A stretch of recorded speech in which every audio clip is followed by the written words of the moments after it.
Existem várias razões para o livro do Apocalipse, entre todos os 66 livros da Bíblia, ter sido colocado como o último livro. Uma das razões é que este é o livro mais difícil de ser entendido. O requisito básico para entender o Apocalipse está nos outros 65 livros da Bíblia. Veremos o porquê daqui a pouco. Outra razão por que este é o último livro da Bíblia é porque existem duas áreas de verdade sobre a qual não entenderíamos nada se não fosse o livro do Apocalipse. A palavra grega Apocalipse significa remover ou retirar o véu. O conceito é o seguinte: existem milhões de coisas por trás do véu, pesado, e você nunca descobriria quais são elas. Deus, portanto, remove o véu, de forma que vejamos o que está por trás dele. Tecnicamente, uma revelação é algo que você só sabe porque Deus tirou o véu. As duas áreas que seriam difíceis de se entender sem uma revelação é a maneira como a Bíblia começa e termina. A Bíblia começa com o livro de Gênesis, que significa começo. O livro de Gênesis tem a ver com o começo de tudo. Deus humilhou Jó, um grande pensador e homem espiritual, com a pergunta: onde você estava quando lancei os alicerces da terra? Responda-me, se é que você sabe tanto. Como é que Jó poderia saber? Ele estava lá quando tudo aconteceu? Como Jó ou qualquer outra pessoa poderia saber tanto assim sobre a criação? Ninguém estava lá. Nenhum cientista poderia saber. Para um cientista dar o seu parecer sobre um evento, ele tem que estar no local do evento, observar o fenômeno e fazer experimentos. A partir daí, ele pode tirar conclusões. A questão da criação, como um ato de Deus, foge do alcance de um cientista. Um filósofo pode filosofar a respeito do começo de tudo. Depois de um ano estudando filosofia, o curso foi concluído com a seguinte frase: eu não sei, você não sabe, ninguém sabe. Mas é inteligente pensar sobre isso. O filósofo dá sua opinião sobre a criação, reflete sobre o fenômeno e conclui com a visão agnóstica sobre o assunto. Ninguém sabe nada sobre isso, mas é bom pensar sobre o assunto. Tem uma pessoa que pode falar com propriedade sobre o assunto. Essa pessoa é o profeta que recebeu uma revelação da parte de Deus. Você pode dizer que não existe esse negócio de revelação. É aí que a fé entra. É sua opção crer que a Bíblia é uma revelação de Deus, ou que ela tem a revelação de Deus. Muitos creem que ela é uma revelação de Deus. A palavra revelação envolve todas as maneiras pelas quais um homem pode se comunicar com Deus. A palavra inspiração é um termo que especifica a maneira pela qual Deus se comunica com um homem através da Escritura. Nesse contexto, a Bíblia é tida como sendo uma revelação especial de Deus. Lendo a Bíblia, descobrimos que ela começa com um profeta dizendo: tive uma revelação de Deus. Deus tirou o véu e me mostrou como tudo começou. Se não fosse assim, nós jamais saberíamos como tudo começou. Se não fosse assim, nós jamais saberíamos. O mesmo se aplica ao fim de todas as coisas. O que vai acontecer? Como podemos conhecer o futuro? Só podemos conhecer o futuro se Deus nos revelar. Por isso a Bíblia termina com um profeta, o apóstolo João, e ele diz: eu, João, irmão e companheiro de vocês no sofrimento, no reino e na perseverança em Jesus, estava na ilha de Pátimos por causa da palavra de Deus e do testemunho de Jesus. No dia do Senhor, que é o primeiro dia da semana, achei-me no Espírito e ouvi por trás de mim uma voz forte, como de trombeta, que dizia: escreve, pois, as coisas que você viu, tanto as presentes como as que acontecerão. A Bíblia começa com uma revelação de como tudo começou e termina com uma revelação de como tudo vai acabar.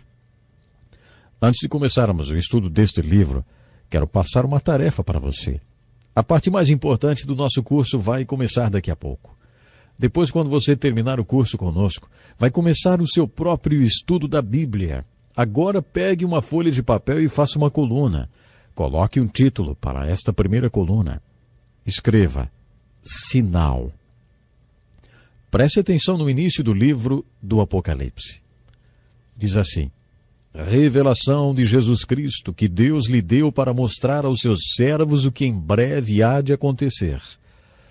Ele enviou o seu anjo para torná-la conhecida ao seu servo João, que dá testemunho de tudo que viu, isto é, a palavra de Deus e o testemunho de Jesus Cristo. A tradição conta que João foi jogado no óleo quente, mas não morreu. Havia rumores de que ele jamais morreria, porque Jesus tinha dito a Pedro: se eu quiser que ele permaneça vivo até que eu volte, o que lhe importa? Por isso dizem que quando cozinharam João no óleo fervendo, e ele não morreu, decidiram colocá-lo na ilha de Patmos até que ele morresse por lá.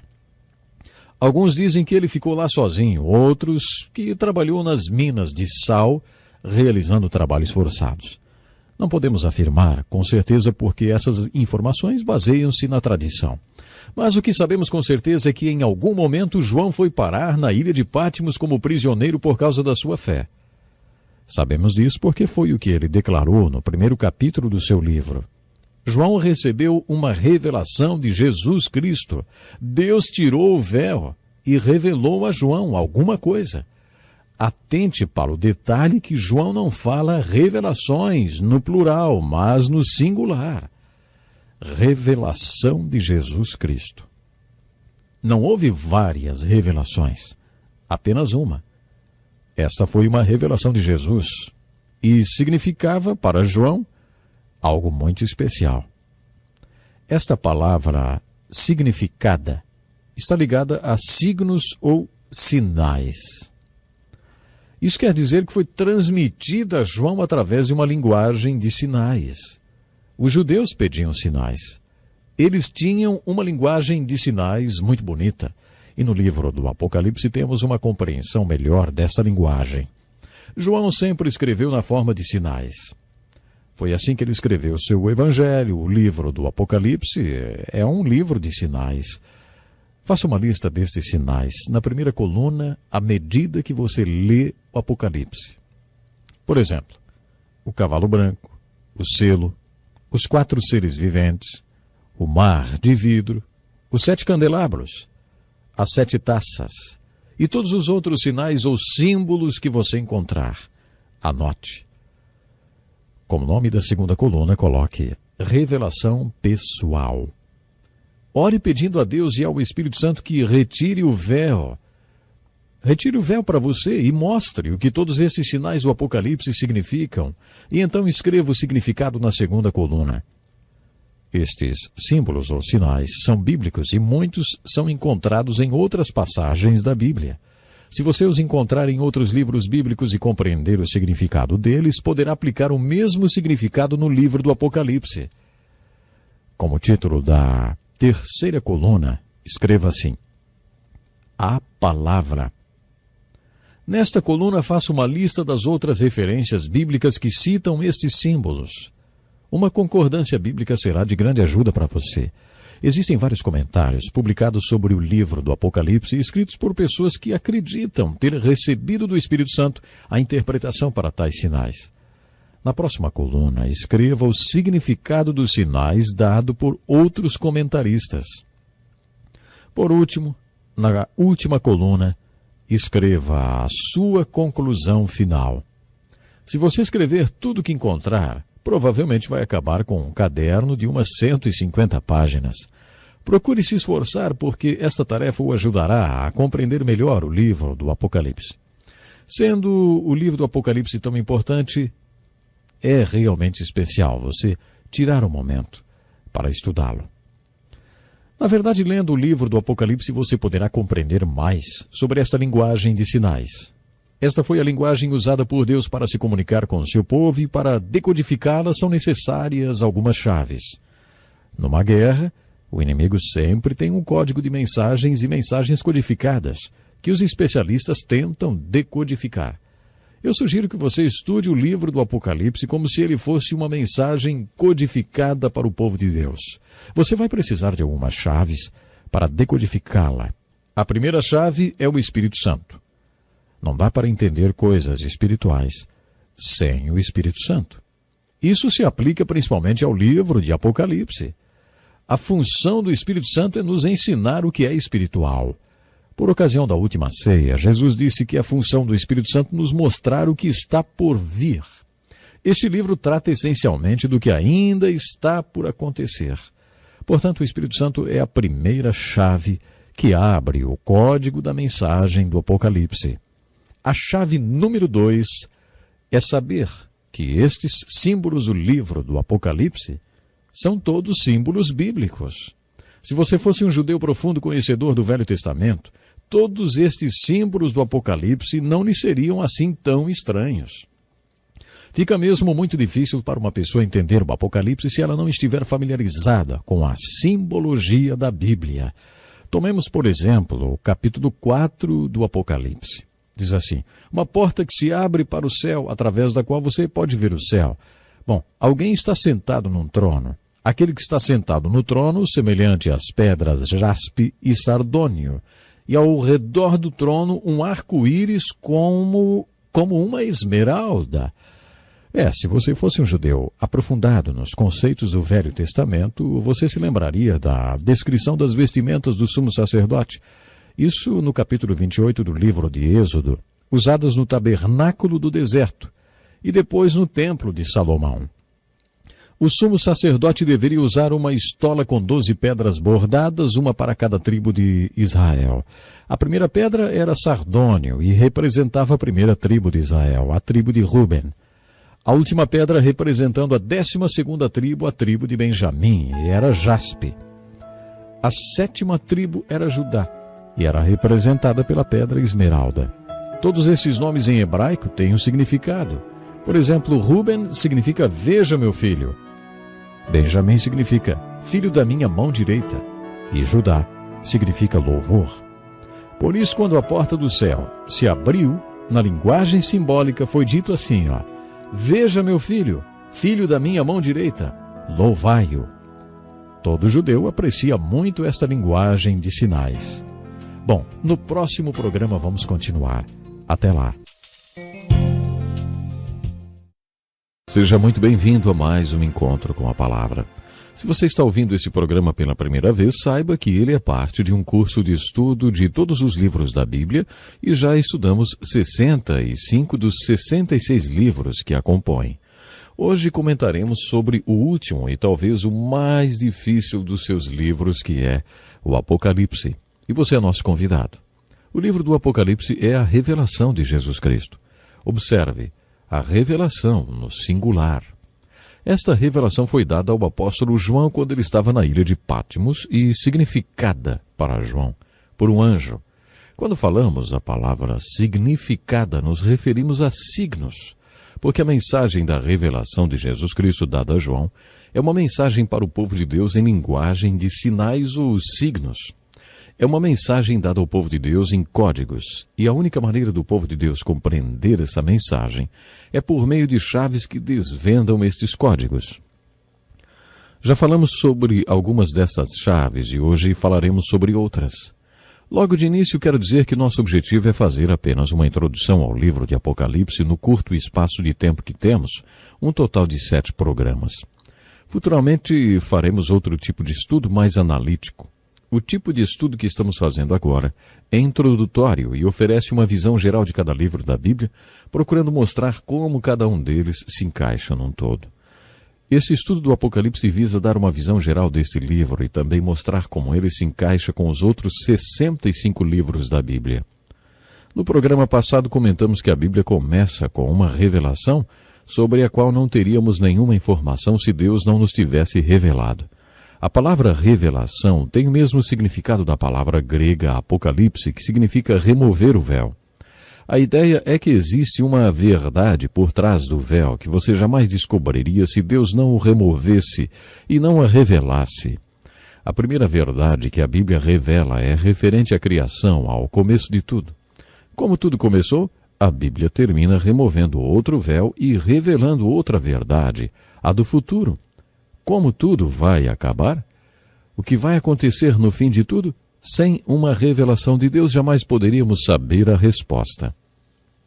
A frase "Eu sou o Alfa e o Ômega" aparece várias vezes no último livro da Bíblia. Seria a mesma coisa que dizer "Eu sou o A e o Z". A primeira letra do alfabeto grego é o Alfa e a última o Ômega. Portanto, dizer "eu sou o Alfa e o Ômega" é a mesma coisa que dizer "eu sou o início e o fim". Iniciamos nosso curso com o livro de Gênesis, que significa começo, e estamos no fim do nosso curso com o último livro da Bíblia. Neste livro temos a revelação do único Jesus Cristo, que é o começo e o fim, que era e é e sempre será o eterno Cristo. A revelação do começo e do fim está ilustrada para nós no 4º capítulo do Apocalipse.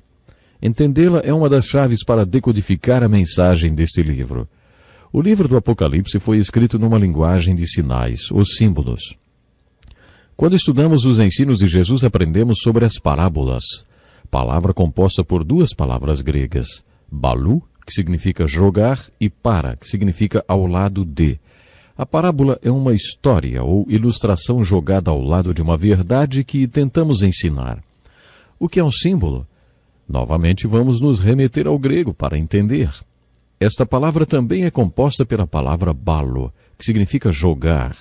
Só que agora vem acompanhada por um símbolo que significa do outro lado. Com o símbolo você tem uma ilustração ou uma história jogada do outro lado, com o objetivo de fazer você entender a verdade que está sendo ilustrada ou ensinada. O autor vai jogar estas ilustrações na nossa frente, diante das nossas mentes, para ilustrar uma verdade. O Apocalipse é um livro cheio de símbolos, verdades e ilustrações jogados diante das nossas mentes, porque o seu objetivo é revelar Jesus Cristo como ele era, como ele é e como ele sempre será. A primeira chave que mencionamos é o Espírito Santo. Não conseguimos entender nenhuma verdade espiritual sem o Espírito Santo.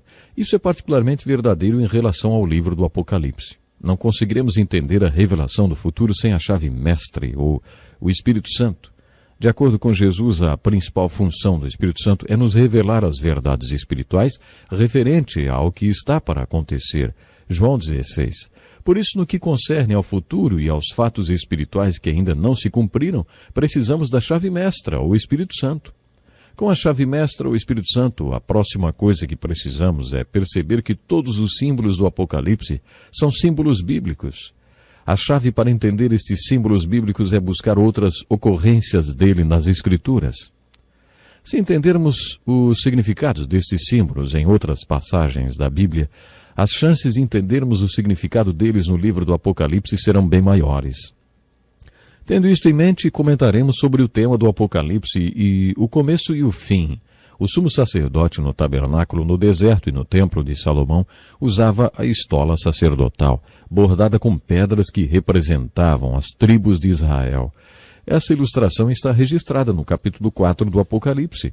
Quando a porta do céu se abriu, foi visto um trono, e sobre ele alguém sentado com aspecto semelhante às pedras jaspe e sardônio. Também havia um arco-íris ao redor do trono, como uma esmeralda. Estas pedras preciosas eram joias que representavam as 12 tribos de Israel. Cada nome de tribo possui um significado, e a primeira joia representava a tribo de Ruben. A primeira tribo, que significava, veja, meu filho. A última das 12 tribos era Benjamim, que significa o filho da minha mão direita. A esmeralda representava a tribo de Judá, que significa louvor.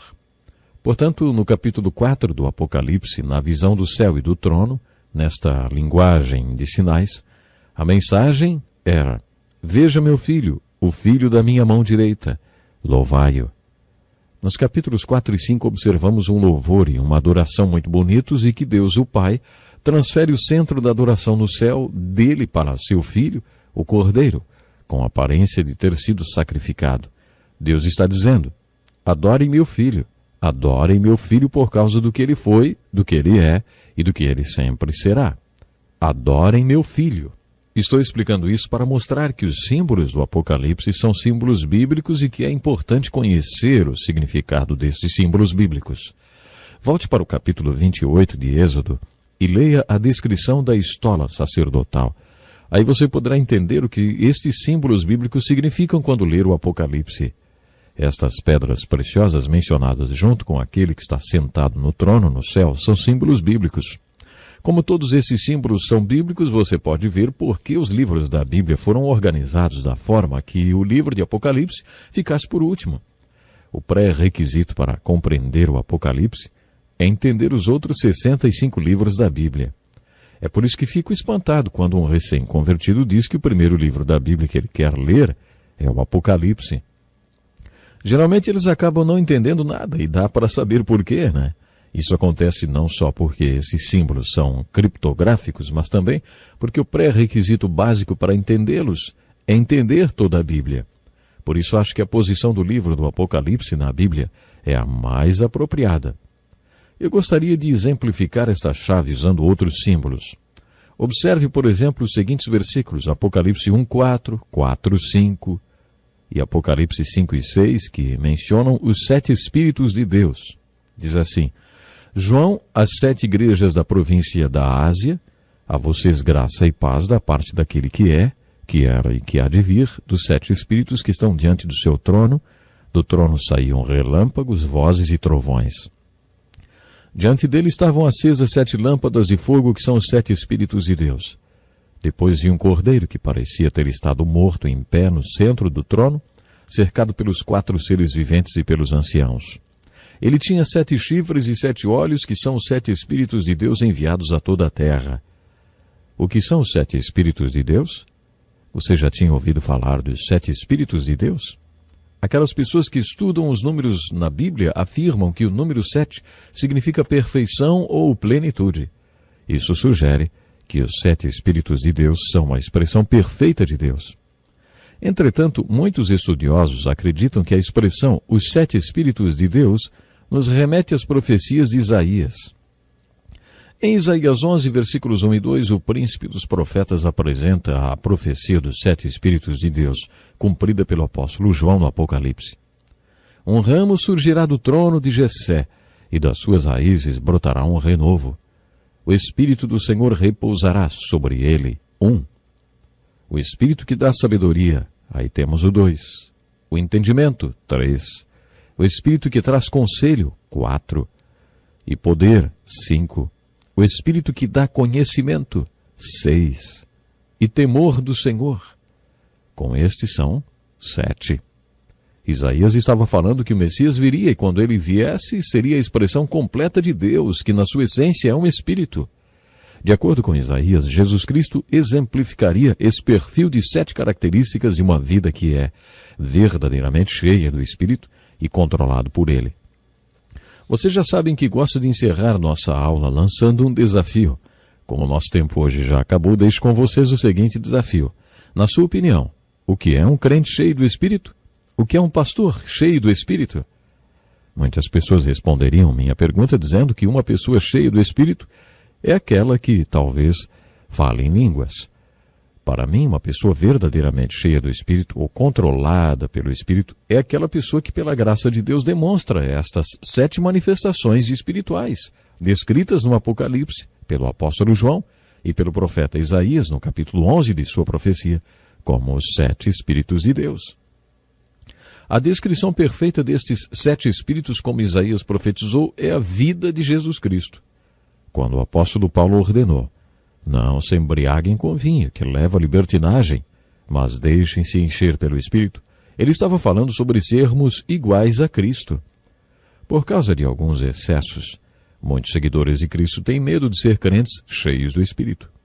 Mas vocês acham que alguém deveria se sentir intimidado de manifestar estas 7 qualidades espirituais descritas pelo apóstolo João e pelo profeta Isaías? Então, o desafio é exatamente esse. Descubra exatamente o que é ser cheio do Espírito Santo.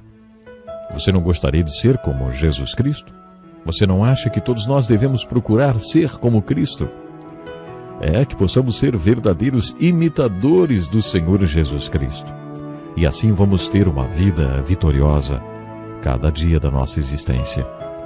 Meu desejo é que Deus possa lhe abençoar grandemente, principalmente que possamos estar preparados para o grande dia da volta do Senhor Jesus. Pense nisso e até o próximo programa.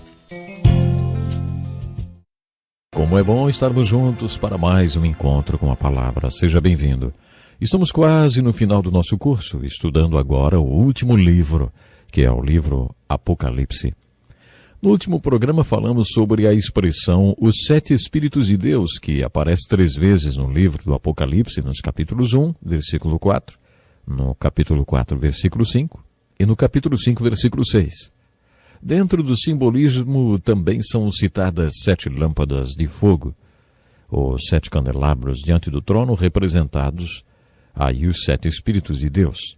Eu gosto particularmente do capítulo 5, versículo 6, que diz assim: Depois vi um cordeiro que parecia ter estado morto em pé no centro do trono, cercado pelos 4 seres viventes e pelos anciãos.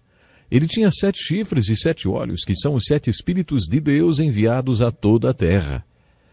Estudiosos afirmam que chifres na Bíblia representam poder e olhos, sabedoria. Por isso João está dizendo que o cordeiro que parecia ter sido morto é uma expressão completa do Espírito de Deus que expressa o poder e a perfeita sabedoria de Deus. Quando Jesus Cristo foi sacrificado como um cordeiro, sua morte foi uma expressão da sabedoria perfeita e do poder de Deus. Ele que parecia ter estado morto, eram os 7 Espíritos de Deus vindos ao mundo, expressão da essência de quem é, do que Deus é. Portanto, quando Jesus morreu na cruz, ele foi uma expressão completa do Espírito de Deus. No final do último programa, comentamos sobre a profecia de Isaías, fonte bíblica do simbolismo usado pelo apóstolo João no livro do Apocalipse, quando se referia aos 7 Espíritos de Deus. Ouça mais uma vez esta profecia de Isaías, dos 7 Espíritos de Deus, cumprida na vida de Jesus Cristo. Assim escreveu Isaías: Um ramo surgirá do tronco de Jessé, e das suas raízes brotará um renovo. O Espírito do Senhor repousará sobre ele. 1. O Espírito que dá sabedoria. Temos aqui o Espírito 2. E entendimento. 3. O Espírito que traz conselho. 4. E poder. 5. O Espírito que dá conhecimento. 6. E o Espírito que dá temor do Senhor. 7. O Espírito do Senhor foi muito importante no ministério de Jesus. Cristo foi levado pelo Espírito para o deserto, para ser tentado. Ele voltou no poder do Espírito. Ele disse: O Espírito do Senhor está sobre mim, porque ele me ungiu para pregar boas novas. Certamente o Espírito do Senhor estava nele, sobre ele, e se expressando através dele. Jesus tinha o Espírito do conhecimento, significando que ele tinha o perfeito conhecimento da palavra de Deus. Quando tentado pelo diabo no deserto, ele respondeu com um conhecimento perfeito das Escrituras. Ele respondeu no espírito do conhecimento.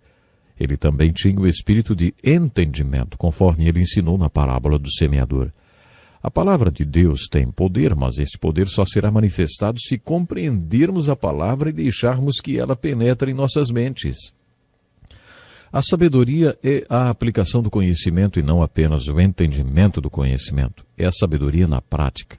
Jesus tinha o espírito da sabedoria porque ele viveu a palavra de Deus. O poder de Jesus como mestre que dentro da sua humanidade ele viveu tudo o que ensinou. Ele tinha o espírito do entendimento e o aplicava perfeitamente, mostrando que tinha também o espírito de sabedoria. Também o espírito do conselho é mencionado aqui, uma vez que Jesus compartilhava a palavra de Deus e sua aplicação com o povo. Jesus estava sempre conversando com alguém. A conversa junto ao poço com a mulher, com Zaqueu. Hoje chamamos isso de aconselhamento. Jesus aconselhava aquela gente. Quando a palavra de Deus é compartilhada, o seu conhecimento, entendimento, aplicação e conselho, então existe poder. Por isso Jesus manifestou o espírito de poder e depois o espírito de adoração. Jesus era certamente um homem de adoração e demonstrava ter o espírito de adoração. Observe quantas vezes no Novo Testamento encontramos citações contando que Jesus foi para o monte orar e adorar.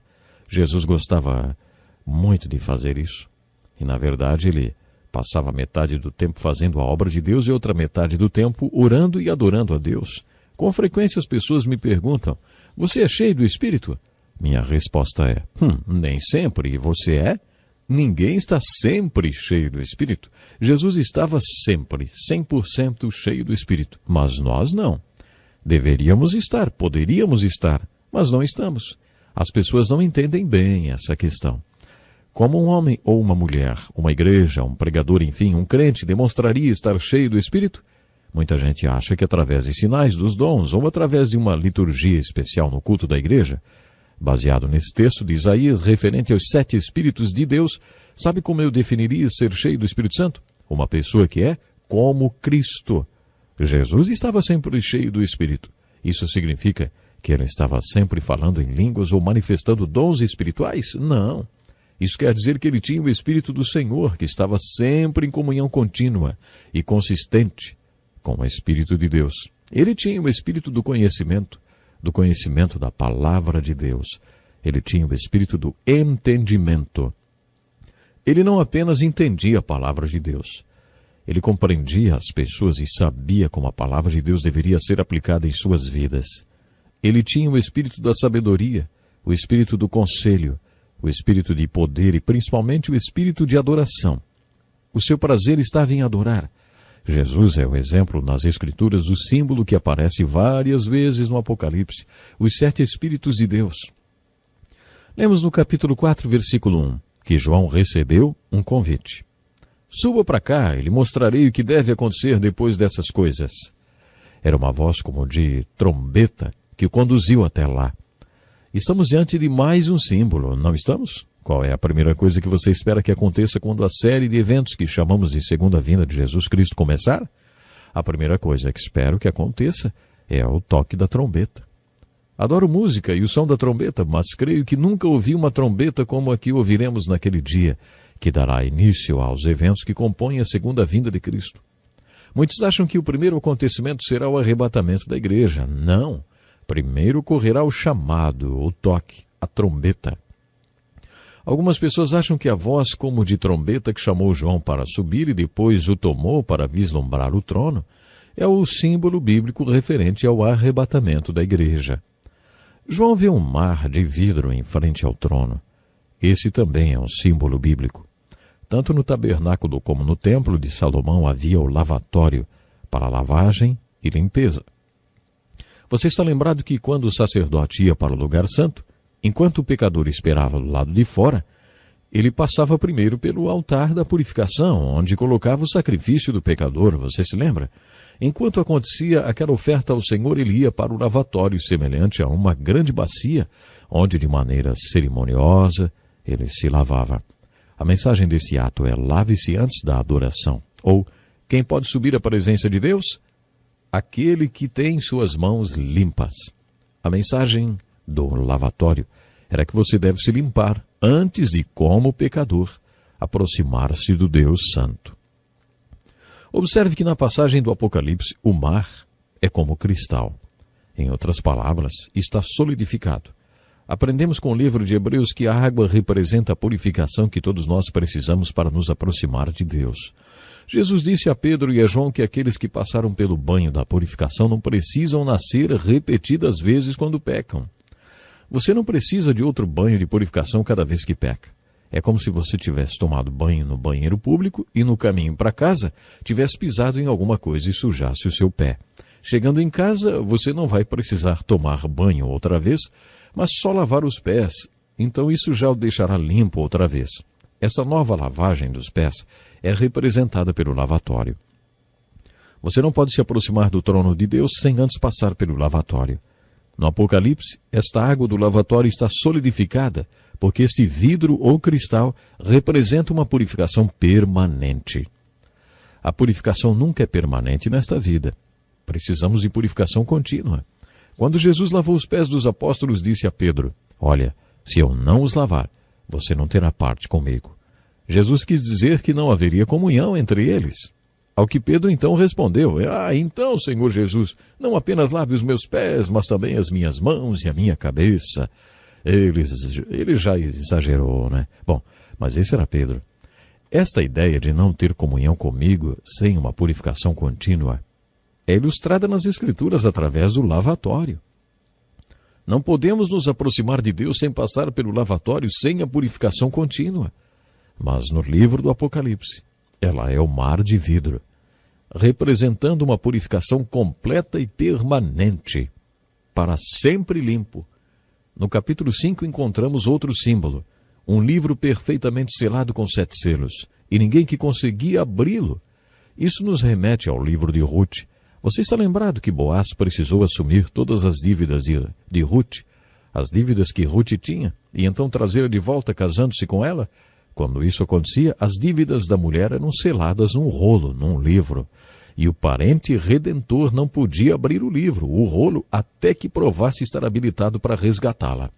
Só depois disso ele saberia o quanto tudo lhe custaria. O que vemos no 5º capítulo do Apocalipse é que não havia ninguém qualificado para cumprir o papel de redentor, até que foram ouvidas as boas novas. Não chore! Eis que o leão da tribo de Judá, raiz de Davi, venceu para abrir o livro e os seus 7 selos. Jesus quebrou os selos e abriu o livro. Ele viu o quanto lhe custaria para nos redimir e pagou o preço. Quando a porta do céu se abriu no capítulo 4 do Apocalipse, lemos que havia 4 tronos e 24 anciãos sentados neles. Estes anciãos representam a liderança do povo de Deus. Temos aqui outro símbolo bíblico. Você está lembrado que Davi dividiu o sacerdócio de forma que sempre havia 24 sacerdotes de plantão? Segundo os estudiosos, estes 24 anciãos representam a liderança do povo de Deus. Alguns dizem que eles representam os 12 apóstolos e as 12 tribos, mas isso pode ser deduzir demais. O conceito que eles representam é o de liderança. Esses anciãos tinham coroas de ouro porque eram vitoriosos. Usavam roupas brancas porque se mantiveram puros até o fim. Tinham harpas, o que significa que eram adoradores. E tinham taças de ouro cheias de incenso, representando as orações do povo. Esses anciãos eram vitoriosos e se conduziram bem até o fim, porque eram adoradores, e porque os santos estavam orando por eles. Esta é a chave para que tudo vá bem até o fim. Gosto de repetir para enfatizar. Todos esses símbolos são símbolos bíblicos. Procure entender o que eles significam no primeiro texto em que aparecem na Bíblia, e depois você conseguirá entender os significados deles no Apocalipse. Programe-se para estar conosco no próximo encontro com a Palavra. Deus lhe abençoe de uma forma especial. Seja bem-vindo a mais um encontro com a Palavra. Este é o 4º programa dedicado ao estudo do último livro da Bíblia, a Revelação de Jesus Cristo, livro do Apocalipse. Entendemos que o último livro da Bíblia é uma mensagem em código de Deus para o seu povo, e para que essa mensagem seja compreendida, são necessárias algumas chaves que desvendem o código. A primeira chave é a chave mestra, o Espírito Santo. A segunda é entender que estes símbolos ou sinais no livro do Apocalipse são sinais bíblicos. Se você procurar a ocorrência do símbolo que aparece no Apocalipse em outras referências bíblicas e entender o significado naquele contexto, terá grandes chances, com a ajuda do Espírito Santo, de entender o seu significado também no livro do Apocalipse. A terceira chave que o ajudará a desvendar o código desta mensagem está relacionada com as características do Apocalipse. Este livro possui 22 capítulos, e é importante entender como eles estão organizados e como o livro está estruturado. Alguns dos nossos objetivos com este curso são o de mostrar com os livros da Bíblia como eles estão organizados, dar uma visão geral de cada um deles, além de enfocar o tema central de cada livro.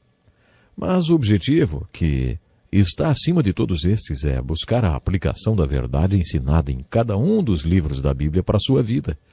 Agora que estamos estudando o livro de Apocalipse, gostaria que todos estes objetivos fossem atingidos. A maioria dos evangélicos acredita na chamada interpretação futurista do livro do Apocalipse. Eu acredito. Se você não acredita, vai ficar no escuro, porque a única interpretação do Apocalipse que compartilharei com você será futurista. No capítulo 1, versículo 19, quando o apóstolo João teve sua experiência na ilha de Patmos, recebeu a seguinte instrução: escreva, pois, as coisas que você viu, tanto as presentes como as que acontecerão. Este versículo nos mostra qual é a característica básica deste livro, e estava ordenando que João escrevesse tudo o que viu. Esta experiência de João na ilha de Patmos foi impressionante. Todos os grandes homens de Deus na Bíblia tiveram uma experiência marcante com ele. Jacó lutou com um anjo. Enquanto Isaías tinha seus momentos devocionais no templo, houve um grande terremoto. Foi então que ele viu o rei sobre o altar. Isaías viu o Senhor. Podem acreditar, esses homens tiveram experiências tremendas com Deus. O primeiro capítulo do Apocalipse relata a experiência de João na ilha de Patmos durante o tempo em que esteve exilado por causa de sua fé. No dia do Senhor, que é o primeiro dia da semana, João foi levado pelo Espírito. A expressão levado pelo Espírito significa ele teve uma visão, conforme ele mesmo afirmou. Esta experiência de João é a essência do livro do Apocalipse. Este livro é um registro da revelação de Jesus Cristo para João na ilha de Patmos. Ele recebeu a ordem para escrever esta revelação para as 7 igrejas espalhadas na Ásia Menor. João relata sua experiência no primeiro capítulo do Apocalipse. Eu, João, irmão e companheiro de vocês no sofrimento, no reino e na perseverança em Jesus, estava na ilha de Patmos por causa da palavra de Deus e do testemunho de Jesus. No dia do Senhor achei-me no Espírito e ouvi por trás de mim uma voz forte como de trombeta que dizia: escreva num livro que você vê e envie a estas 7 igrejas: Éfeso, Esmirna, Pérgamo, Tiatira, Sardes, Filadélfia e Laodiceia. Voltei-me para ver quem falava comigo. Voltando-me, vi 7 candelabros de ouro, e entre os candelabros alguém semelhante a um filho de homem, com uma veste que chegava aos seus pés, e um cinturão de ouro ao redor do peito. Sua cabeça e seus cabelos eram brancos como a lã, tão brancos quanto a neve, e seus olhos eram como chama de fogo. Seus pés eram como o bronze numa fornalha ardente, e sua voz como o som de muitas águas. Tinha em sua mão 7 estrelas, e da sua boca saía uma espada afiada de 2 gumes. Sua face era como o sol quando brilha em todo o seu fulgor. Quando o vi, caí aos seus pés como morto. Então ele colocou sua mão direita sobre mim e disse: não tenha medo, eu sou o primeiro e o último. Sou aquele que vive. Estive morto, mas agora estou vivo para todo sempre. E tenho as chaves da morte e do Hades. Escreva, pois, as coisas que você viu, tanto as presentes como as que acontecerão. Este é o ministério das 7 estrelas que você viu em minha mão direita e dos 7 candelabros. As 7 estrelas são os anjos das 7 igrejas e os 7 candelabros são as 7 igrejas. A palavra anjos poderia ser traduzida do original grego por pastores. Este é um estudo que visa dar a vocês uma visão geral do livro do Apocalipse. E por isso nós não vamos poder nos deter na experiência de João. Os detalhes das experiências dos servos do Senhor mencionadas na Bíblia não são enfatizados. Por isso quero usar o curto espaço de tempo que nós temos para enfocar os resultados desta experiência e não os detalhes. Preste atenção nos verbos usados neste relato de João. Achei-me no Espírito. Ouvi por trás de mim uma voz forte, como de trombeta. Voltei-me para ver quem falava comigo. Você não acha que a experiência de João é parecida com a experiência de Moisés diante da sarça ardente, que não era consumida pelo fogo?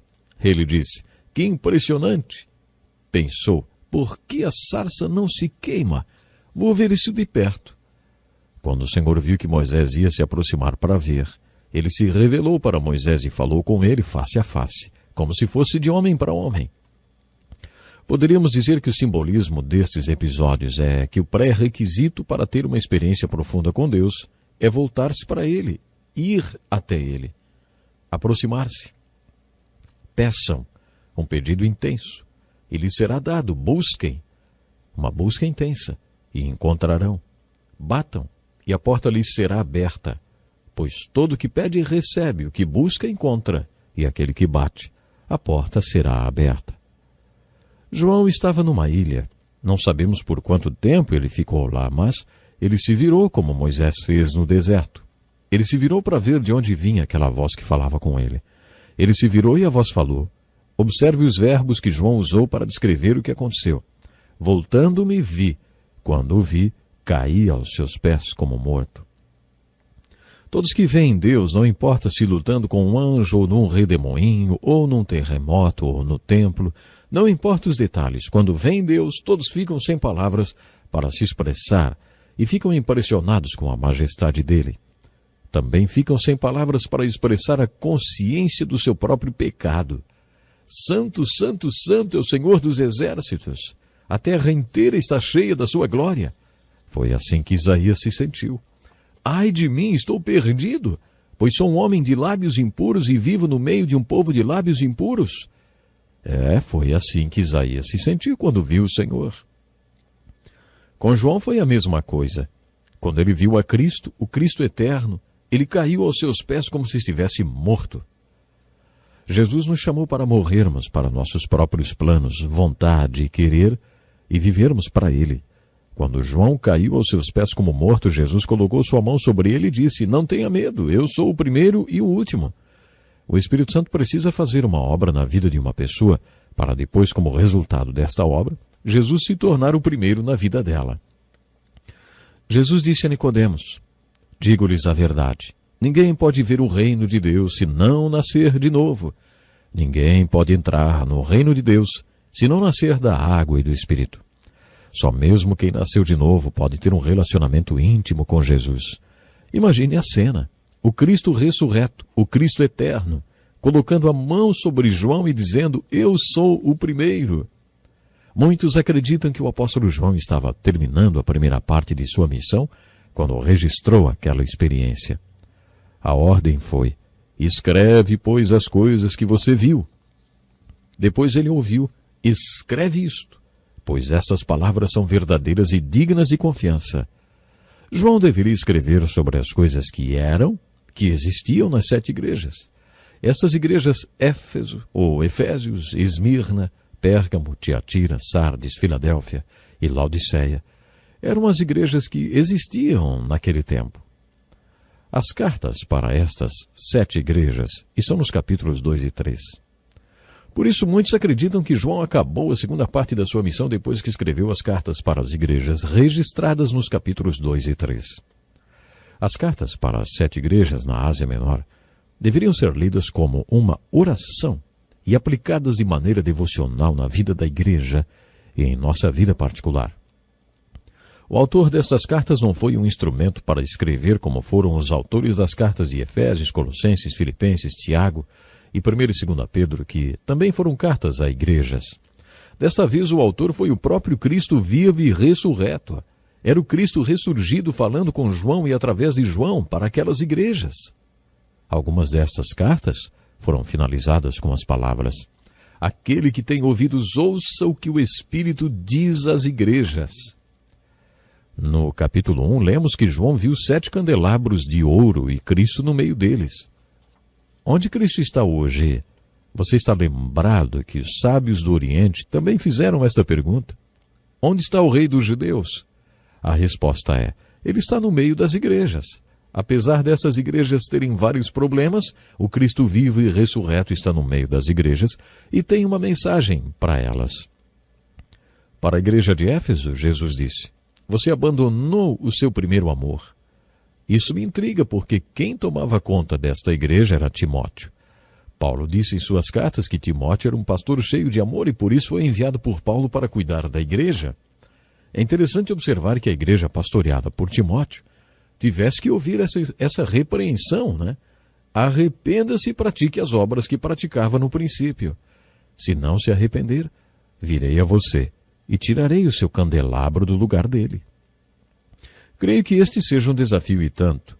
Se você acha que é uma pessoa através de quem Deus ama as pessoas, lembre-se que você pode perder a experiência de ser um veículo através do qual Cristo ama aqueles que Ele deu para que você amasse com o amor dele. Você pode perder essa bênção. Por isso a exortação nessa carta é: arrependa-se. É óbvio que estas cartas foram escritas para crentes. Será que os crentes precisam se arrepender? Claro que sim. Você não se arrepende apenas uma vez. Precisamos nos arrepender sempre.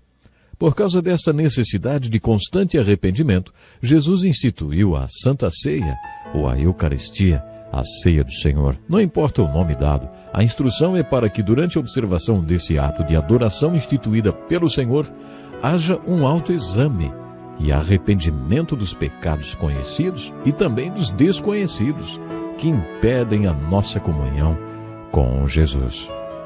Que pena, o tempo já acabou. Deixa um desafio. Leia os capítulos 2 e 3 do Apocalipse, as cartas às igrejas. E esteja conosco para o próximo programa. Deus lhe abençoe. Seja muito bem-vindo a mais um encontro com a palavra. Estamos quase no final do estudo de todos os livros da Bíblia. E mesmo que hoje seja a primeira vez que você participa desse programa, eu o desafio a juntar-se a nós. Nunca é tarde demais para começar a estudar a Bíblia, a Santa Palavra de Deus. No final do último programa, comentamos sobre as cartas às 7 igrejas do Apocalipse, nos capítulos 2 e 3. Alguns estudiosos acreditam que estas 7 igrejas, além de serem igrejas que existiram realmente, são também um retrato da igreja hoje. O livro do Apocalipse é fascinante, muito profundo e uma fonte inesgotável de ensino. Procure se lembrar que não é uma questão de ser uma mensagem para a igreja que ficou no passado ou para a igreja de hoje. Geralmente são para as duas. Quando estudamos as 7 igrejas, observamos que as características daquelas igrejas servem para retratar as características da igreja de hoje. Os que concordam com esta ideia acreditam que a carta à igreja de Laodiceia representa as igrejas dos tempos modernos.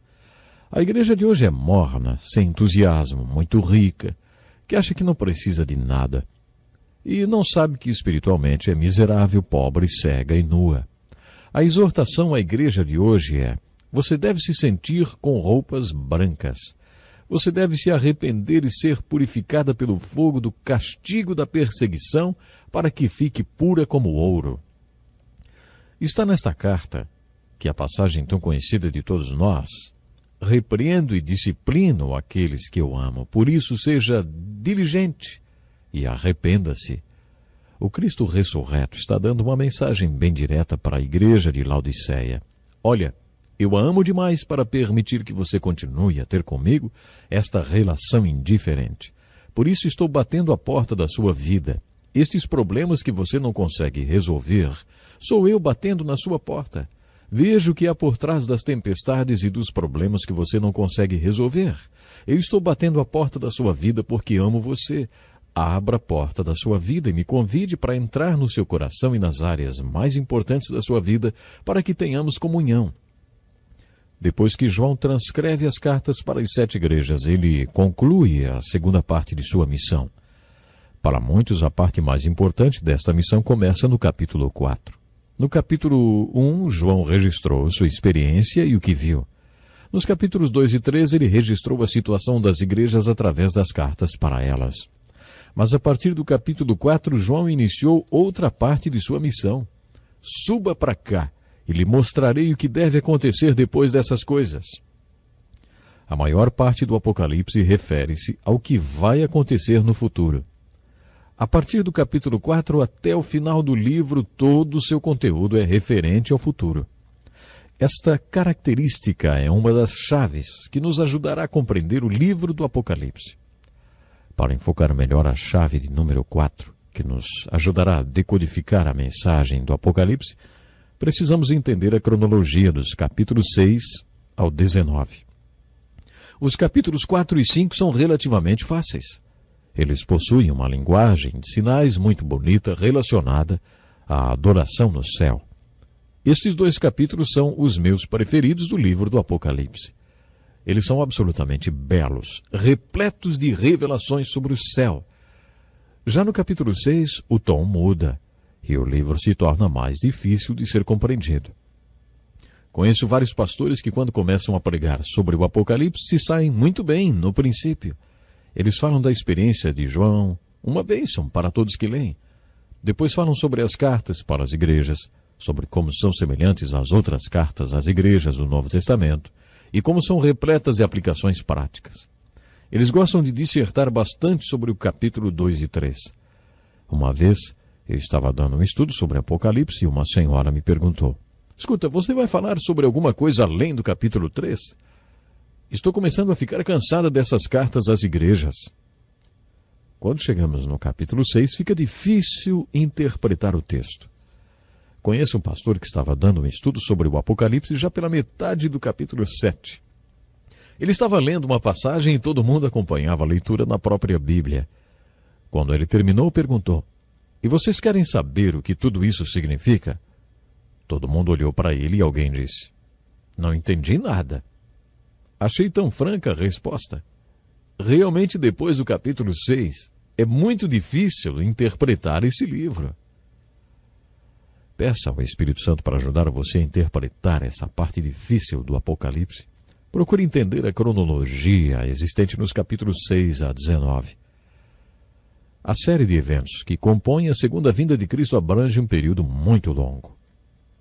Existe muito tempo envolvido desde o primeiro acontecimento até o último.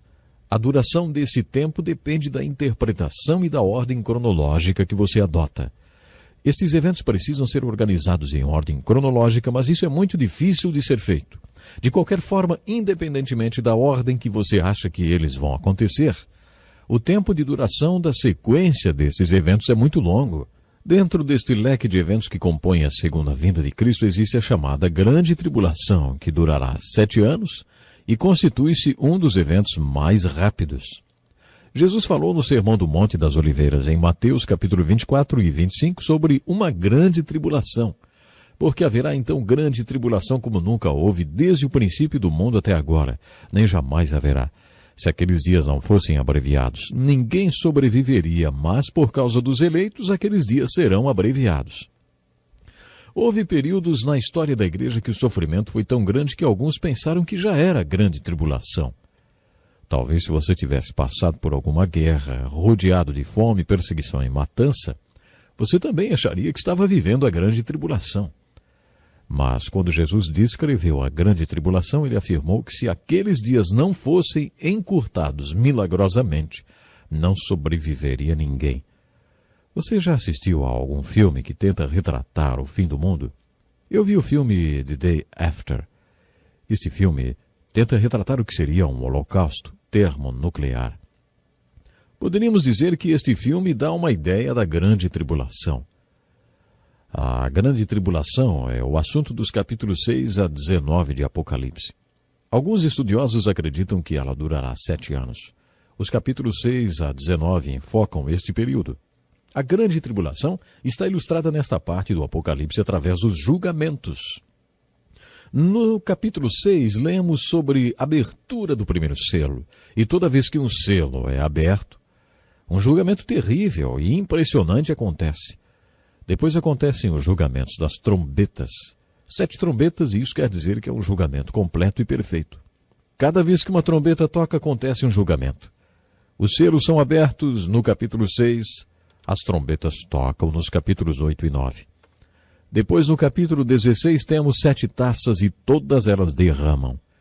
Cada vez que uma taça derrama, mais um julgamento acontece. Há muitas razões porque parte do Apocalipse é difícil de ser entendido pela maioria das pessoas.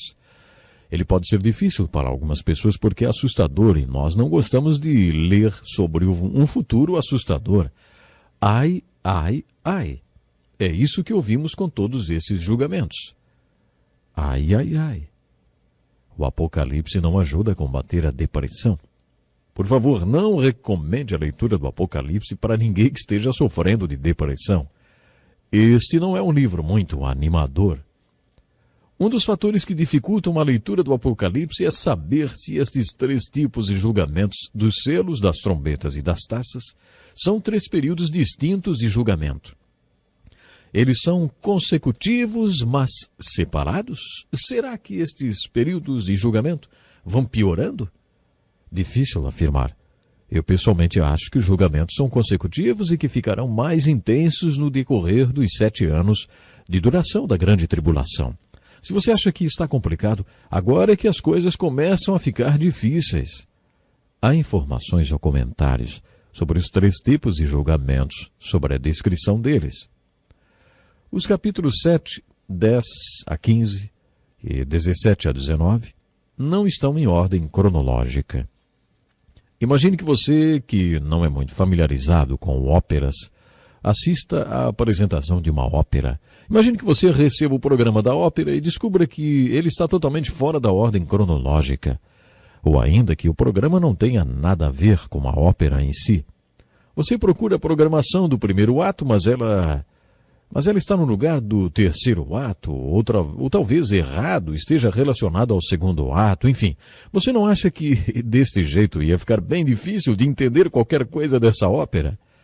Pois é justamente com algo assim que você vai se deparar no estudo dos capítulos relacionados aos julgamentos.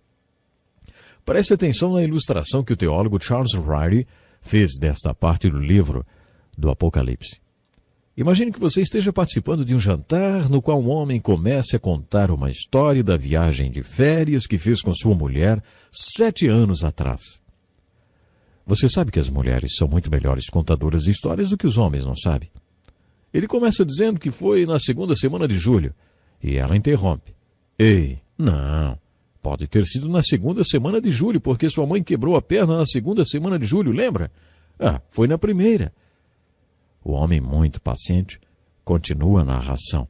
Mas como a mulher sabe contar a história melhor do que ele, ela continua interrompendo para acrescentar uma informação e outra, e na maioria das vezes, fora da ordem dos acontecimentos.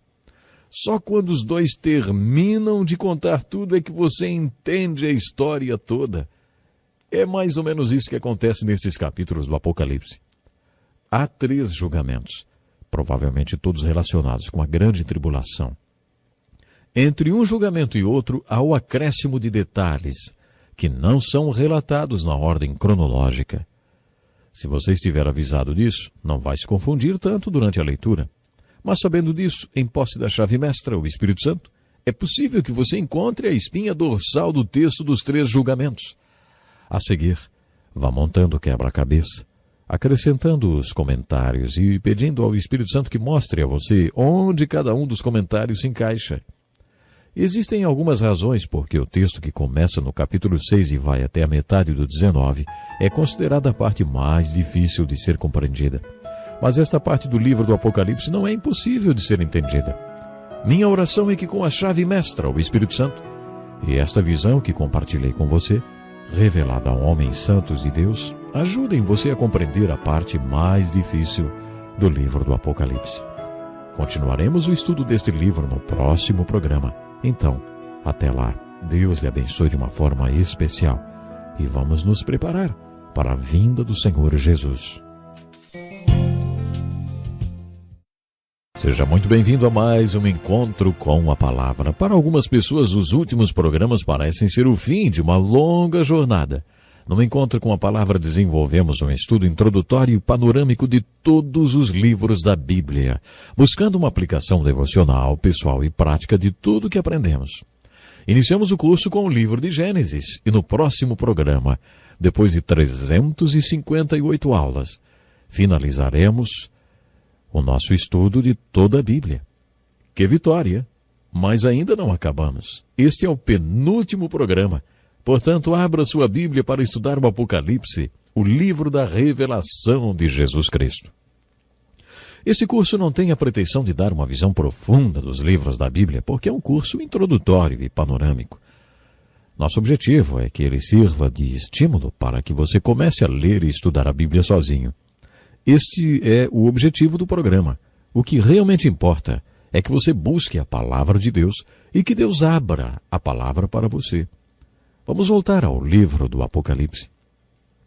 Já comentei que o livro do Apocalipse é como se fosse uma mensagem codificada de Deus para seu povo, e para decodificar esta mensagem você precisa de algumas chaves. A chave mestra é o Espírito Santo. A segunda chave é saber que todos os sinais, símbolos ou signos que aparecem no Apocalipse são bíblicos. A terceira chave é a própria estrutura do livro do Apocalipse, a forma como ele é organizado. João recebeu uma missão dividida em 3 partes. A primeira parte foi: escreve, pois, as coisas que você viu. No capítulo 1, João relatou sua experiência na ilha de Patmos. E nos capítulos 2 e 3, João escreveu as cartas para as 7 igrejas, cumprindo a segunda parte da sua missão.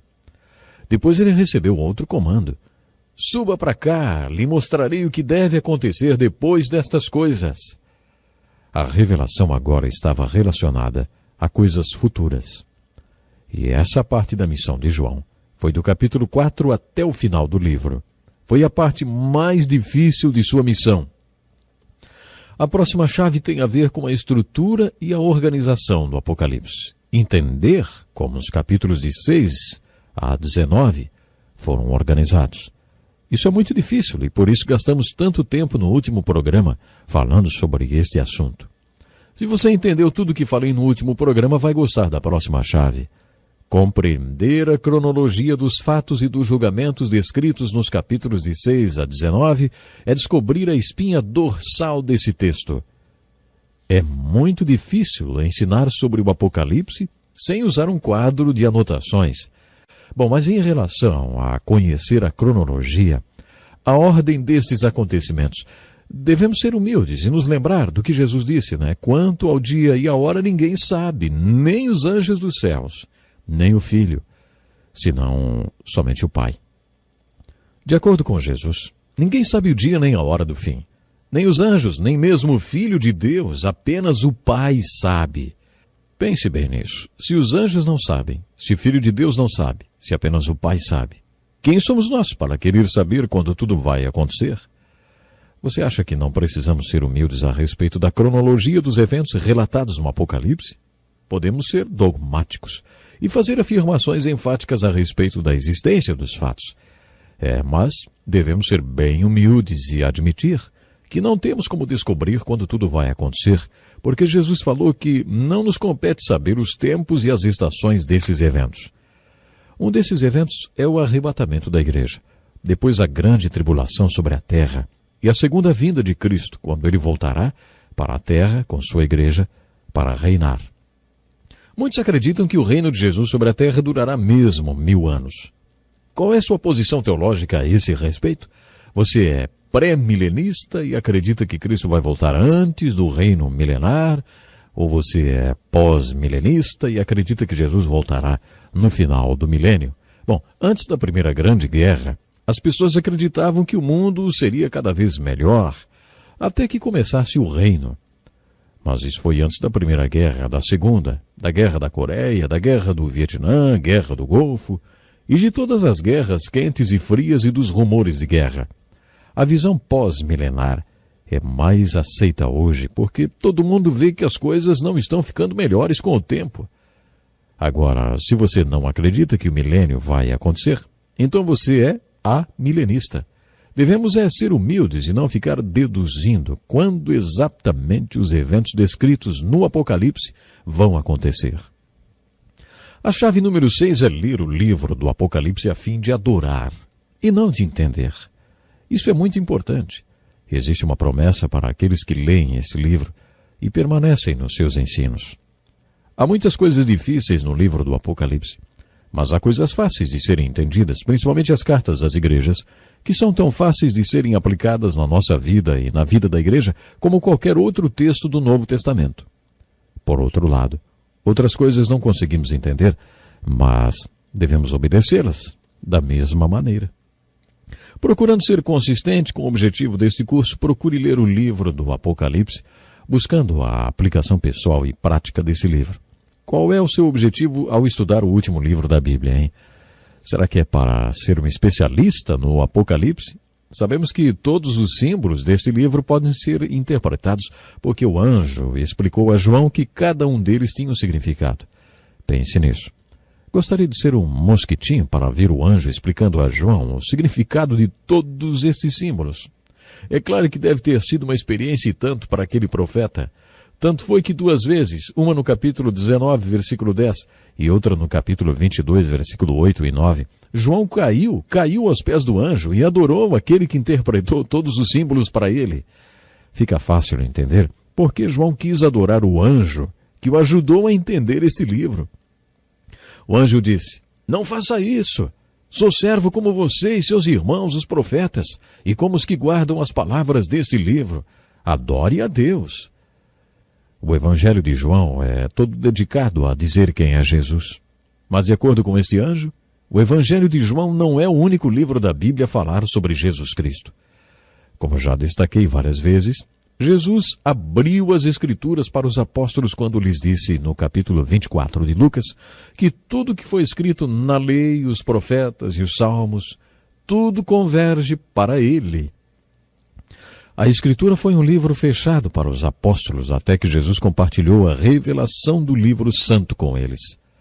A Escritura se abriu para os apóstolos quando Jesus lhes contou que ele é o propósito e o espírito de toda profecia, a mesma verdade que este anjo estava compartilhando com João e que serviu como uma chave para a compreensão do último livro da Bíblia e de todos os seus outros livros também. Vocês não acham que esta é uma ótima descoberta a respeito das profecias? Poderíamos achar que João tinha compreendido toda a mensagem, mas um pouco mais tarde, no capítulo 22, a gente lê o seguinte, Eu, João, sou aquele que ouviu e viu estas coisas. Tendo-as ouvido e visto, caí aos pés do anjo que me mostrou tudo aquilo para adorá-lo. Mas ele me disse: não faça isso, sou servo como você e seus irmãos, os profetas, e como os que guardam as palavras deste livro. Adore a Deus. Isso determina claramente o propósito da leitura do Apocalipse, que absolutamente não é entender, mas ver Jesus. Por isso, adore o Jesus que você vê e adore a Deus. Caia com o rosto em terra, como João fez no primeiro capítulo do Apocalipse, e adore a Deus. Adore a Deus e não a interpretação sobrenatural, profunda e bela da linguagem de sinais da revelação de Jesus Cristo. Quem pode dizer que é um especialista no livro do Apocalipse? O propósito da leitura deste livro não é formar doutores no livro do Apocalipse, mas ver Jesus, que é o espírito e o propósito de toda a profecia, e depois adorar a Deus. Deixe que o Apocalipse aumente o seu temor e adoração a Deus. Esta é a sexta chave que o ajudará a entender o Apocalipse. A chave número 7 é fazer a você mesmo a pergunta: por que Deus revelou estas coisas a respeito do futuro? Por que Deus remove o véu? Por que Deus nos revelou como foi a criação? Não foi porque Ele nos devia alguma explicação. Deus não precisa prestar conta a nós sobre o que vai acontecer. Ele não tem de nos informar o que vai acontecer no futuro para que tudo aconteça. Afinal, por que Deus no livro de Gênesis nos contou como foi a criação e como vai ser o futuro no livro do Apocalipse? Observe isso. Por toda a Escritura, encontramos informações sobre o futuro que nos desafiam a viver uma vida santa e de temor a Deus, uma vez que tudo ao nosso redor vai ser consumido. Jamais se renda, meu irmão. Jamais admita a derrota. Continue trabalhando firme na obra do Senhor, porque o seu trabalho não será em vão. Meus queridos, nós já somos filhos de Deus, mas o que seremos no futuro ainda está para ser revelado. Tudo o que sabemos é que quando Ele for revelado, seremos como Ele, porque o veremos como Ele realmente é. Todo aquele que carrega esta esperança deve se manter puro, deve tentar viver uma vida pura, assim como Cristo é puro. 2 Pedro 3, 1 Coríntios 15, 1 João 3. Sabe, a aplicação parece ser a seguinte: à luz de tudo que estava por trás do véu, referente ao que está por acontecer, qual é o tipo de vida que devemos ter nesse mundo? Que tipo de pessoas devemos ser? Essa é a lição e a aplicação que deve ficar em nossas mentes quando lemos o livro de Apocalipse. Lembre-se que o propósito de Deus com o livro do Apocalipse não foi nos tornar doutores em assuntos futuristas. Deus quer que a nossa vida hoje seja transformada diante de tudo que Ele revelou no último livro da Bíblia. Você sabia que muita gente já se converteu a Cristo por causa do livro de Apocalipse? Muitas passagens deste livro que falam sobre o futuro e sobre o que vai acontecer no mundo têm sido usados por Deus de maneira poderosa para que pessoas creiam em Cristo Jesus. Muitos crentes têm sido desafiados e edificados pela leitura deste livro e por passagens do Apocalipse. Bom, mas infelizmente, o tempo de hoje já se foi. Como sempre, eu deixo um desafio. Ao ler o livro do Apocalipse, pergunte a Deus por que Ele está revelando para você como será o fim da história da humanidade e a segunda vinda de Cristo. Este é um assunto para você ter em mente até o nosso próximo encontro com a palavra, e eu estarei esperando por você. Deus lhe abençoe grandemente e que o Senhor nos ajude a estarmos preparados para o grande dia, o dia da sua vinda. Até o próximo programa. Seja bem-vindo a mais um encontro com a palavra. Não fique preocupado não, esse não é o último encontro com a palavra, mas a última das 365 aulas dedicadas ao estudo introdutório e panorâmico de todos os livros da Bíblia. Iniciamos o curso com o livro de Gênesis e, com a aula de hoje, finalizaremos o estudo do último livro da Bíblia, o livro do Apocalipse. Gostaria de agradecer a todos que têm participado assiduamente dos nossos programas. Não importa de quantas aulas você já participou, lembre-se que este é um estudo introdutório e panorâmico dos livros da Bíblia. Nosso objetivo é desafiá-lo a estudar a Bíblia em profundidade e fazer com que a palavra de Deus entre na vida dos ouvintes e os ouvintes entrem na palavra de Deus. Quando isso acontece, aqueles que ainda não tinham fé acabam se convertendo e os já convertidos são chamados para uma variedade de ministérios, conforme a vontade e o propósito de Deus em salvá-los. Dedicamos os últimos programas ao estudo do livro do Apocalipse e às chaves que ajudam a decodificar a mensagem de Deus para o seu povo. Uma das chaves é tomar cuidado quando olhamos por trás do véu e vemos o que vai acontecer na vida eterna. A Bíblia fala sobre a vida além da sepultura usando uma linguagem de sinais e símbolos. O que a palavra de Deus quer dizer quando Deus nos fala sobre o céu e o inferno, ruas de ouro e fogo eterno? Afinal, o que tudo isso significa? Se Deus não nos revelar como será a vida eterna, não temos como descobrir. Não temos nenhuma informação sobre como será a vida eterna, porque não temos nenhuma comunicação com essa dimensão da vida. Jesus esteve lá e voltou para que pudéssemos saber como é. Mas ele teve de usar símbolos, porque afinal, nunca fomos lá e não temos nenhuma referência para nos ajudar a entender o mundo além da sepultura, no céu ou no inferno. Se você quer realmente saber como vai ser a vida no futuro, não estude o livro do Apocalipse com uma ideia pré-concebida. Vamos supor que alguém que você sabe que não tinha fé já tenha ido para outra dimensão. Imagine o caso de uma viúva. Ela pode ter a tendência de ler tudo sobre o Apocalipse, sempre imaginando como tudo se relaciona com seu falecido marido. Se você tenta dizer à pessoa o que significam todos os símbolos, ela diz: "Não, isso não é verdade, porque senão como ficaria o meu marido?"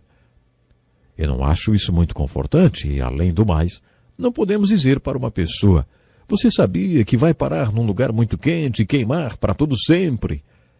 Vocês acham que isso pode trazer algum consolo para uma viúva, por exemplo? Ficar falando sobre o inferno e sobre onde o marido dela pode estar não vai ser nada edificante nem confortante. Mas é aí que eu quero chegar. Também não devemos estudar o Apocalipse com uma ideia pré-concebida que as coisas vão ser assim ou assado, só porque é isso que você quer, ou porque você está pensando nos seus queridos que já partiram. Esse tipo de predisposição não vai levá-lo à verdade sobre a vida eterna. Por isso, tome cuidado com ideias preconcebidas sobre o que está por trás do véu.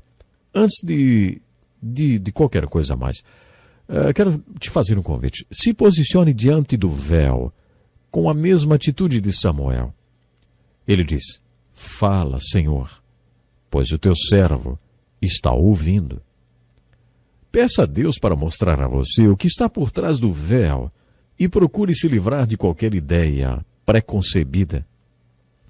Meus dois capítulos preferidos são o 4 e o 5. Nos dois, o versículo 9 é importante. Nesses capítulos, observamos que tudo que é mencionado está posicionado ao redor do trono, que ocupa o lugar central no céu. O cordeiro de pé junto ao trono. Os 24 anciãos estão ao redor do trono. Relâmpago, vozes e trovões saem do trono.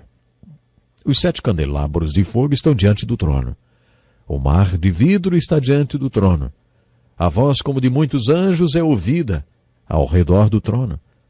Observe como isso é importante. Toda criatura no céu, na terra e debaixo da terra, e tudo que há no mar, não são mencionados como estando diante do trono, porque eles não estão lá no céu. Ouça um trecho destes capítulos, diz assim: "Depois ouvi todas as criaturas existentes no céu, na terra, debaixo da terra e no mar, e tudo que neles há, que diziam: Aquele que está sentado no trono e ao Cordeiro sejam o louvor, a honra, a glória e o poder para todos sempre." Assim como todo mundo no céu, eles também estão adorando o Cordeiro, mas não estão ao redor do trono. Isso é muito importante. Paulo diz no 2º capítulo de sua carta aos Filipenses assim: "Para que ao nome de Jesus se dobre todo o joelho nos céus, na terra e debaixo da terra, e toda língua confesse que Jesus Cristo é o Senhor, para a glória de Deus Pai." Muitos podem dizer: então quer dizer que no final todo mundo se salva. Essas pessoas acreditam que na próxima dimensão as pessoas que morreram como incrédulas acabarão sendo forçadas a se ajoelhar e a confessar que Jesus Cristo é o Senhor, e isso acabará salvando-as. Esse ensino é chamado de universalismo. O universalismo é uma filosofia muito comum hoje em dia que tem se espalhado pela Europa e por outras partes do mundo. Eu não acredito que seja isso que o livro do Apocalipse revela por trás do véu. Todo joelho se dobrará, sim. Toda língua confessará, sim. E todas as criaturas no inferno, todos confessarão que Jesus Cristo é Senhor, porque é isso que glorifica a Deus Pai. Mas eles não estão posicionados ao redor do trono. Eles não estão lá. Esta verdade é impressionante. Estes 2 capítulos retratam um cenário muito bonito. Imagine todas essas multidões, eles cantavam um cântico novo. Eu gosto muito de música. O povo de Deus sempre foi marcado pela música usada para expressar o inexprimível. Quando os filhos de Israel atravessaram o Mar Vermelho, cantaram o cântico de Moisés numa explosão de alegria. Esta era a única forma de expressar todo o júbilo que estavam sentindo. Davi conta que Deus nos deu o milagre da música para que pudéssemos louvá-lo. Sempre passamos pelas suas portas com ações de graça e nos seus átrios com hinos de louvor, porque é impossível estar diante de Deus e não louvá-lo. Cantar na presença de Deus é um ato involuntário.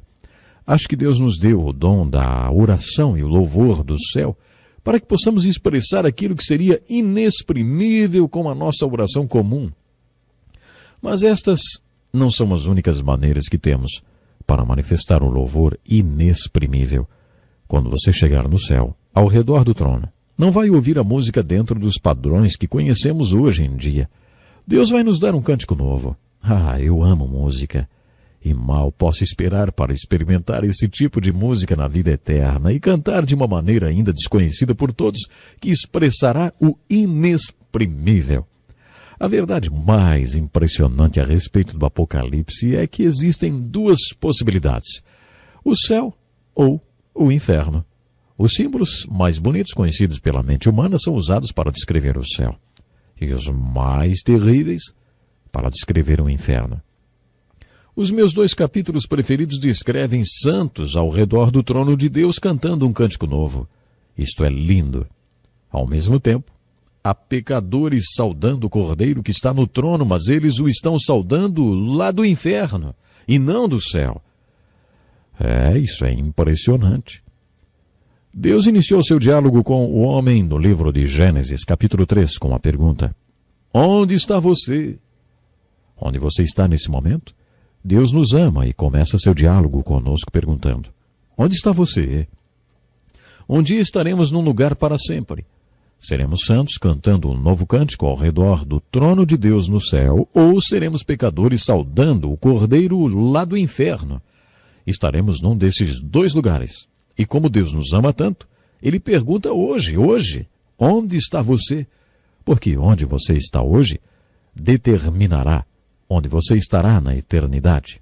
Determinará onde você estará saudando o Cordeiro. Se do céu, junto com ele, ou se do inferno. Assim como foi com o homem rico na parábola do homem rico e Lázaro, nossa posição também será irrevogável. Uma vez que você estiver lá, não poderá passar para o outro lado. O importante é que hoje você pode escolher aonde vai passar a eternidade. E agora chegamos à chave número 10. O livro do Apocalipse possui 2 histórias contadas simultaneamente, uma no céu e outra na terra. Hoje sabemos que nossa mente é capaz de pensar mais rápido do que falamos. Uma pessoa rápida fala cerca de 100 palavras por minuto, mas nossas mentes podem processar entre 300 a 400 palavras por minuto. Por isso, quando ouvimos uma palestra, ficamos facilmente entediados. Nossa mente é capaz de acompanhar a projeção de 18 slides diferentes ao mesmo tempo, porque sua mente processa as informações muito rapidamente. Pense no livro do Apocalipse como uma literatura multimídia, em que temos simultaneamente uma história no céu, nos capítulos 4, 5, 19, 20, 21 e 22, e ao mesmo tempo uma história na terra, nos capítulos 6, 8, 9, 19 e 20. Os capítulos 19 e 20 falam da terra e do céu. Eles se dividem ao meio. A chave número 11 é: nunca esquecer que algumas informações extras ajudam na compreensão do tema principal das duas histórias, mas estas informações não estão em ordem cronológica. A chave número 12 é: o livro do Apocalipse é um livro sobre Jesus Cristo.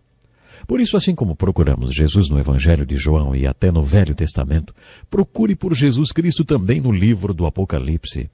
Os evangelhos revelam o Cristo sofredor. As epístolas revelam o Salvador como cabeça da sua igreja, comprada por ele com seu próprio sangue.